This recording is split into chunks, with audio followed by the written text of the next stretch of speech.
Hello mga kasari! Magandang araw sa inyong lahat. Mabuhay! Mabuhay dahil nabudol na naman ako. Naku mga sisi, ambot na lang. Nabudol na naman si Ate Rose ninyo sa halagang 2,500 pesos lang naman. Diyos ko Lord. 2,500. Ilang araw ko pa yung magbenta dito sa tindahan para mabawi ko yung 2,500. Okay, so sasabihin ko sa inyo kung ano yung item na, kung bakit ako nabudol. Magandang araw muna sa lahat mga sisi ko. So update tayo lagi kasi wala na akong Facebook page, na hack na. So ano na ako dito, focus na ako dito sa YouTube. So dito na lang ako magpo-focus mga sisi. Tuloy pa rin ang laban. Okay, so bago ko ipakita sa inyo yung item, kung bakit ako nabudol, Diyos ko, gusto ko lang munang i-share sa inyo yung mga bagay-bagay dito sa tindahan namin. Si Kuya Dave pala kanina, nagbayad ng ilaw namin. Tapos sabi ko, bili ka ng hotdog. Bili ka ng hotdog kasi naubusan na kami ng hotdog. So, pag uwi niya, may dala-dala na siya mga chichirya. Marami siyang dala. Sabi ko, hotdog lang. Okay, so dito tayo, mga sisi ko, sa mga chichirya. Yan yung gamit natin. Ayan, meron pa. So, sa mga chichirya, ayan, oh, maganda pa siya tingnan. Kasi, nadagdagan kanina. Umalis si Kuya Dave. Hotdog lang yung inutos ko sa kanya. Ayan. Tapos, Pure Foods hotdog at saka Virginia. Kasi yung iba naghahanap ng Virginia din. Ayan. Yan yung inutos ko sa kanya. Tapos may ano tayo dito. May chorizo and walang stock ng mga cornetto. Walang stock ngayon. Sa ice cream, dalawa na lang. At saka ito. Ngayong January, walang delivery ng mga ice cream mga sisi ko. Kaya ito na lang yung nilagay ko. Plan ko sanang i-off muna to, pero may mga laman naman. Saan ko to siya ilipat? Sige lang, baka next week may mag-deliver na sila ng mga ice cream, mga cornetto dyan.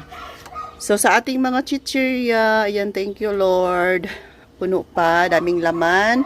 Kasi nanagdagan yan ni Kuya Dave ngayong araw. Tapos dito tayo, yan o. Diba? Oh. Puno pa yan. Ganda tingnan, diba mga sisi ko? Yan, papunta dito. Okay. Halos yan, malalaki. Basta sa taas, malalaking chichirya.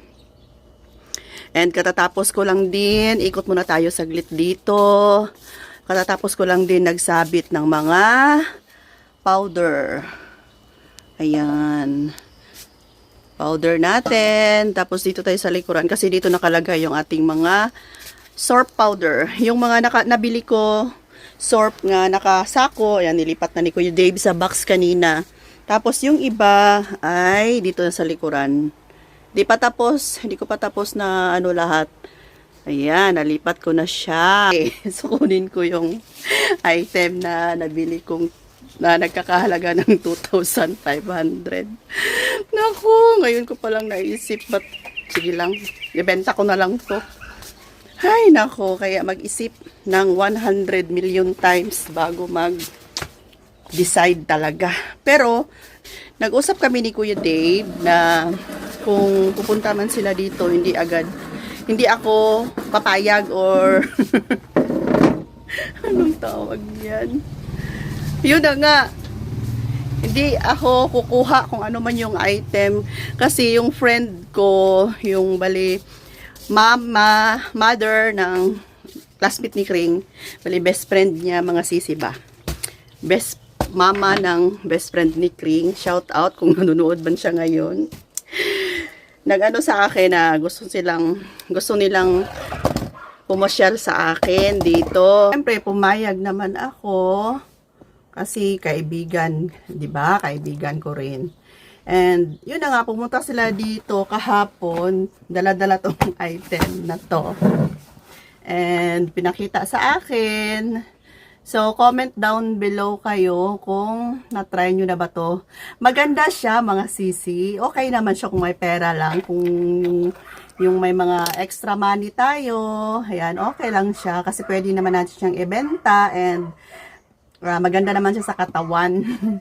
Kaya lang lagi, alam nyo naman ako sa ngayon, kailangan kong magkuripot sana. Pero hindi na nga ako nag-order online ng mga damit-damit o kahit na ano pa kasi gusto kong mag-save. Gusto kong mag-save para pangbayad ng mga iba pang mga bills. Kaya lang, ayan, ito'y, siguro comment down below kayo kung na ano nyo na to. Ito, Avail product. Ayan. So, itong kit na to, ito lahat, ang nabayaran ko ay 2,500. Okay, pakita ko sa inyo. Ito ay ang feminine pads or feminine napkin or feminine napkin and panty liner. Ayan.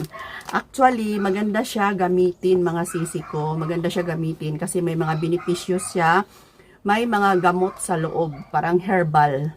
Ayan, may mga herbal siya. So, sabi dito na nakakatulong siya kapag may mga bukol sa matres, may mga mayuma, endometriosis, same sa sakit ko kasi may endometriosis ako. Yan, sa mga dati ko ng subscribers, alam na nila na may endometriosis ako. Napakasakit po talaga ang endometriosis. Kaya, nagpapa-inject ako every 3 months para hindi ako magdugo. Kasi pag magdugo ako, ayan, bawal sa akin kasi mag-pain ako ng napakasakit. Kaya naano din ako nga na kumuha nito kasi nga may endometriosis ako. Baka sakaling matulungan.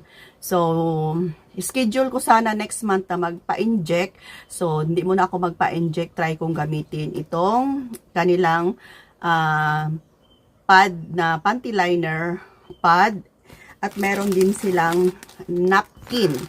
So, ako sa edad ko ngayon, mga sisi, 50 na si Ate Rose ninyo, so may monthly period pa, pero hindi na siya, yun na nga, nagpapa-inject ako. Kapag hindi ako magpa-inject, lalabas yung dugo ko, pero magpipain ako. Pero minsan, hindi ako magpa-inject kasi sinasadya kong lalabas yung dugo ko para yung mga masamang lalabas talaga siya, kaya mag-pain ako. So, try ko tong mga, kaya na ako na magkuha nito kasi gusto kong itry itong napkin nila. So, itong kulay pink ay siya.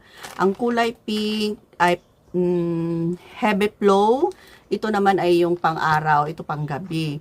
So, ito naman, ito, nagamit ko siya. May nagamit na ako andun sa loob. Ang ganda din niyang gamitin mga sisi ko kasi na-amaze ako. Ang bango talaga ng private part mo. So, kagabi, naglagay ako bago ako matulog kasi minsan babangon tayo, iihi, di ba? Parang pero actually, hindi talaga ako gumagamit nito sa gabi. Yung may lakad lang, ganyan. Nako, na-amaze ako pag morning na siya, ang bango talaga pag mag-ihi ka. Ayan, ang bango talaga, hindi katulad ng mga wala kang nilagay na ordinary lang. 'Di ba? So ito napakabango talaga niya and maganda din siya kasi may mga benefits din siya sa ating mga ovary. Kaya ako na kukuha nito. Pero yun na nga, mahal lang siya kasi ito 20 pieces ang liner, nagkakahalaga ng 20 pieces siya, nagkakahalaga ng 250.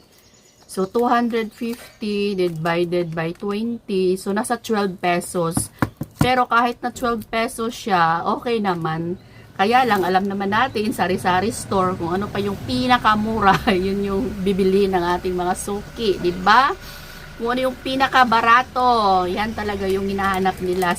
Okay, so mahirap siyang ibenta, kasi nga, mas, talaga siya, pricey talaga siya. So, tayo, yun na nga, sabi ko, yung mga suki natin, naghahanap talaga ng mas mura. Itong kanilang napkin, maganda naman to. Gagamitin ko to siya kapag dumating yung aking monthly period. Ayan. So, ayan, ito siya yung panggabi. Ayan. So, nanood ako sa YouTube, nag-research ako about ng mga ganito na product, Avail. Ayan, ito yung nila. Avail. Ayan. So, nanood ako ng mga review, kahit na hindi sila nagbebenta, hindi sila endorser nito. Bumili lang sila sa mga kakilala nila. maganda naman yung review, nakakatulong daw kasi yung may mga picos, ganyan, yung mga dalaga pa, medyo bata pa, may mga picos sila kasi yung ang picos kasi minsan lang dinadat na ng monthly period. So nang gumamit daw sila ng ganito, ayan, regular na daw, monthly na daw yung kanilang period. So maganda talaga siya, kaya lang pricey and nabudol si Ate Rose ninyo. Pero sige na lang, ano na lang, yung mga kakilala ko, kasi nga, hindi ko naman ito maubos kaagad, kasi 9 na ganito. So, sa isang buwan, isang ganito lang naman yung magamit ko. So, ebebenta ko na lang siya sa mga kakilala ko talaga na mga friend ko lang. Kasi pag dito sa tindahan, mahirap talaga mga sisi magbenta ng mga pricey. Ito pala ay 300 pesos. 10 ang laman, so nasa 30 ang isa nito. Okay, so siguro sa mga ilang buwan pa review ako nito kung maganda ba para sa akin kasi nagpe-pain talaga ako tuwing ako dinadatnan.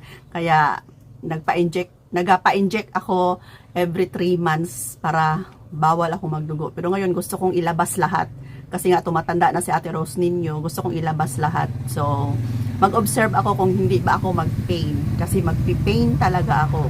Kung wala akong pain na mararamdaman, magre-review ako nito sa susunod. Pero gagamit ko lang, wala pa akong nito, ma-review sa inyo mga sisi ko. Okay, gusto ko lang i-share sa inyo na nabudol ako ng 2,500 pesos. 2,500. Ang laking halaga. Sige na lang. Sige na lang, at least naman lang para naman ko sa health ko.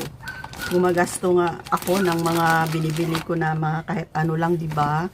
Mga order. Pero ngayon naglilimit na si Ate Rose ninyo kasi nga 'di ba, sa mga vlog ko sinasabi ko na medyo matumal, bumabaha ng mga kakompetensya. So ngayon maglilimit tayo ng gasto, and thank you so much sa mga lahat ng sa lahat ng mga nagko-comment na yun na nga, sa panahon ngayon, patuloy lang and mag-budget na talaga. No? Mga sisi, mag-budget. Kung may mga pupunta man sa atin, magbebenta ng mga kahit na ano, isipin mo na, yun na nga, ilang times tayong mag-isip bago natin pasukin ang yung mga bago tayo pumasok or tanggapin yung mga inaalok nila, isipin, lalo na ngayon sa panahon ngayon, maraming mga scammer. Pero ito, hindi naman to scam. Okay, so thanks for watching. Bye for now. Love you all. See you next vlogs bukas.